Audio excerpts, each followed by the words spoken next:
This is why I train in martial arts. Abbie Lee Miller got my empathy and attention because one, I was flipping the channels and I started screaming at these kids. I was like, what kind of coach is that? There's no way I could get away with that at the community center. But she's really passionate about what she does and the energy she puts into her kids. And her situation that she has with the IRS, that's something I could see happening to a martial arts instructor if we're not careful. So we're going to take a look at it. We've had to talk about you, and it pains me to have to talk about you. And I talk at you through the TV, and I try to be as brutally honest as possible. I'm so glad. Brutally honest? Don't be brutally honest. I'm so glad that you still like us here. Oh, yeah. Thank you, Abbie. All right. So you were sentenced last week. Yes. How are you holding up? So I'm okay. People ask, how are you preparing? What are you doing? This and that. I'm not out taking karate or anything. Okay, she's not taking karate. I think she could stand some lessons in a martial art, particularly jiu-jitsu. She's going to be in close quarters. I would say at this point, some jiu-jitsu, some introductory lessons, taekwondo, just working the hands, maybe a front kick here or there. Nothing major. Filed for bankruptcy before the show ever started. This was after 2008. When, I don't know if anybody saw the movie The Big Short, but that's exactly what was happening. I had a little vacation home in Florida that was worth maybe 150 grand, and I was paying upwards of $3,000 a month because it was an adjustable rate, and it kept going up and up and up and up. I get to my dance studio one day, and there's a sheriff sale in Pittsburgh, Pennsylvania. I built my own building. My mom and dad gave me the money to buy the land. Then I put the land up against the construction loan to build the building, 535 grand at 9.75% interest.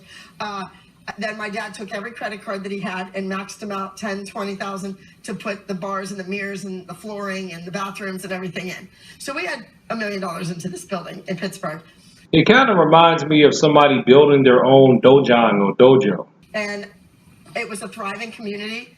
I went to school in the school district. It was fabulous. And all my really advanced students were from that area. Okay. So it was all good.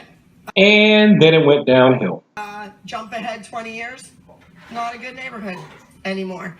Not one kid in that zip code went to my studio. Yes. Like nobody from the zip code still took dance. Everyone was driving in hours to get to me. So keeping up with the bills and everything became a problem. Well, keeping up with the bills, but what really happened was I had refinanced the building down much lower, and they didn't put the taxes into escrow, and I did not know that. I was not aware of that, and they always had been, because when you build a building, they're automatically included.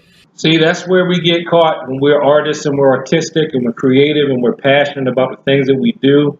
We have to be business people too. We have to pay attention to the finances.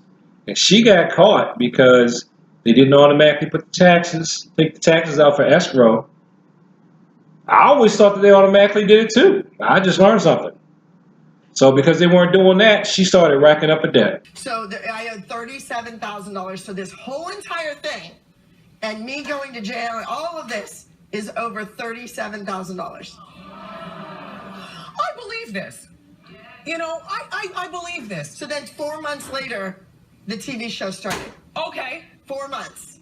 And then it went downhill. Okay. As Bob Fosse said, it's all in the timing. And so, but you made plenty of money with the TV show. Well, no, originally I wasn't on the show. I was just a choreographer. They were using my building for free in Pittsburgh. I was so stupid and naive, and I thought, maybe this is something. Maybe I have to do the next thing. You know, I got kids on Broadway. I won a lot of competitions. I kept setting goals for myself. So this was a whole new world that I knew nothing about. Finance? No, the TV. The TV. But I ended up at a competition down in the ballroom, and up on the stage, they were lighting and doing different things. They put a piece of paper there, stack, and a pen in my hand and said, this is an appearance release. You have to sign this. Everybody in the building signed it. And then it went downhill. And I went, okay. Yeah. It was a 4-year contract with a 4-year option. Oh, they So gave you the that's 52 fake out. in a hurry, like this, in the dark. And we complain about signing a martial arts contract so that you can take monthly lessons. And everything. And I was like, I didn't have an entertainment attorney at that point to even look at anything. But Abbie, we're both over 50. We're supposed to. You're 50. Well, no, yeah, but not when this started. I know, but still, like, we're grown women. I know, but my dad would have looked at it and he was dead.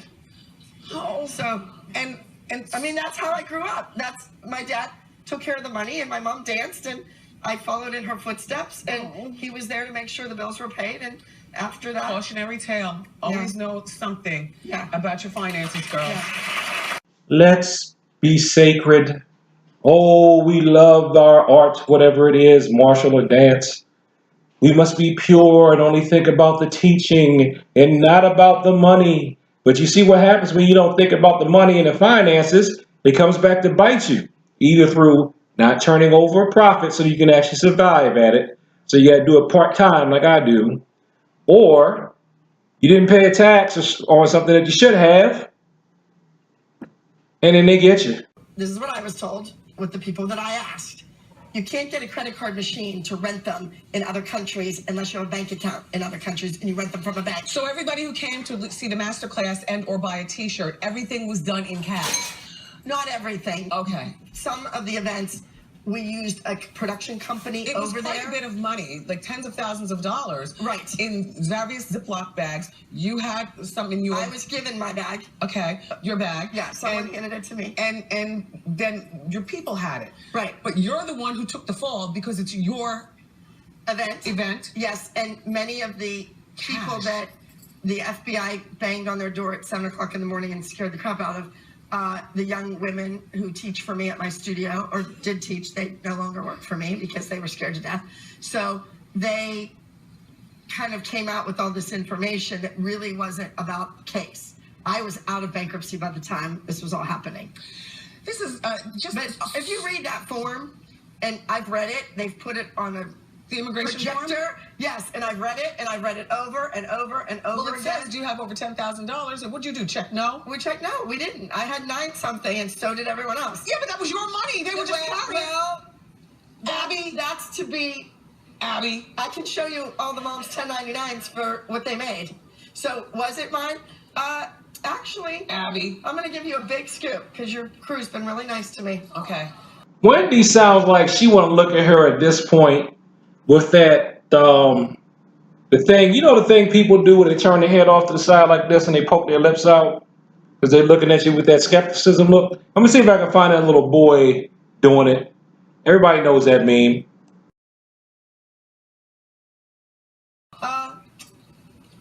I haven't seen it since it's come back. My attorney said if I haven't seen it in 3 years, it's not mine. So they took it from you at the airport? No. Where's the money? I don't know. Well, I don't understand. Either do I. Mother stole from her? You didn't put it in the bank as soon as you got back to Nope. You've got a lot of there's a lot of thinking people to do while you're in jail. I trusted a lot of people, and it just happens so fast. You're like, dance, go to dinner, get a picture taken. We took pictures with 5. Yep, there we go. All caught up in the art, you know. Dance or martial, all caught up in that. 500 kids. I get Each it. kid we sit and take a picture with. I get it. I'm working to make an honest I'm just living. so disappointed that there was nobody around you to, no attorneys. But I asked bankers. My one attorney went the next time, and I want to tell everybody here this has come up in the last year and a half now, because I've learned from my mistakes and because I am going to pay the consequences. I no longer want to touch $1 of foreign money. I want nothing to do with it. So what I did... Do you want to be back on TV? Because I'm sure the shows have been calling you right before you go in and click the tape. By the way... It's confusing because it sounds like she did try to do the right thing. Then it sounds like she kind of tried to get over a little bit. But ultimately, it does sound like she did not know what she was doing financially. And it came back to bite her because she put art above everything else. So I think the best takeaway is if you're going to try to make a living at this stuff, whether it's dance or whether it's martial arts, you got to put money up here. It's got to be the main thing. And it doesn't make you evil or, make you, oh, it's a McDojo or something like that. McDojo, McCoon, McJim. No, it keeps you from going to McJail. Star. You're the star of the show. Thank you. People like all that attitude you give. By the way, an attitude like that might get you punched in the face behind bars. Well, I always say if you're going to be rude, you should at least know how to cover up, throw some hands or something. She can stand some lessons, but it's a little late now. So you'll go in. You don't have any children. No. So you've got plenty of time to work on yourself and figure out life. It's not about figuring out life. When I declare bankruptcy, it's like enrolling in a course in finance. And I didn't do that. I said, here, bookkeeper that I had at my studio, you do these monthly operating reports. You figure it out. I was working 14 hours a day, plus running my studio, plus trying to keep the people that didn't get on a TV show happy. So I've heard that same type of 14-hour-a-day schedule from people I've seen that are running their own martial arts school. And the last guy that warned me away from doing something like that and pulled up his shirt and showed me where he had the long scar for having to get an emergency bypass because he was trying to run 3 businesses. He had a restaurant, I think he said a restaurant, a laundromat, and a school instead of just working a regular job and his school because he wanted to have that passion, He wanted to be pure with what he was doing. He didn't get in financial trouble, though, but he got in health trouble. So they wouldn't quit. My other students who have nice sweet moms. So now you're sentenced for a year and 1 day. What's the 1 day all about? That's something with the Bureau of Prisons that they do so that if you are good in your behavior and everything, there's 54 days, I believe, that you can knock off if you get over a year. Oh. So that's the reason that the judge did that. You'll behave, though. You're not going to be in there for a year. You'll be out probably in like 8 months. I don't know if it really works that way, but we have TV. Give it up for Abbie Email, everybody. Ask Bundy is next. Abbie? So I guess the moral of the story is, no matter how much we love our art, we got to put first things first. You got to take care of business, or business will take care of you. Peace.